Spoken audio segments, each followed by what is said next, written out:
on now to Pat Robertson. He is making waves with controversial comments about adultery and forgiveness. The television evangelist weighing in on why and how a wife should forgive her cheating husband.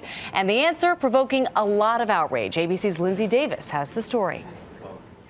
Ask God's forgiveness for Robertson's comments came during a viewer question segment on the 700 Club, his syndicated daily news and talk show, which airs on local television stations nationwide. Ivy writes in and says, I've been trying to forgive my husband for cheating on me. After first asking his co-host what she thought, Robertson then interjected, Stop talking about the cheating. He cheated on you. Well, he's a man. Okay.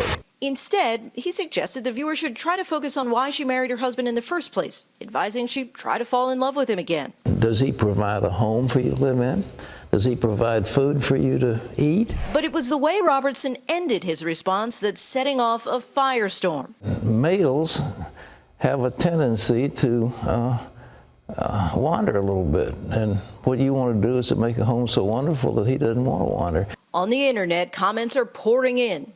Wow, people actually listen to him, one person wrote. And another, hasn't Mr. Robertson forgotten about that little commandment that has to do with adultery? But this morning, some of Robertson's biggest critics aren't women, they're his fellow Christian leaders. I think it's outrageous. I mean, historically, Christians take personal responsibility for our actions and immoral choices and don't blame those on other people. Earlier this year, Robertson came under fire when he suggested a woman's looks might be to blame for certain marital problems, telling a story about a woman who'd asked her reverend how to stop her husband's drinking. She was awful looking.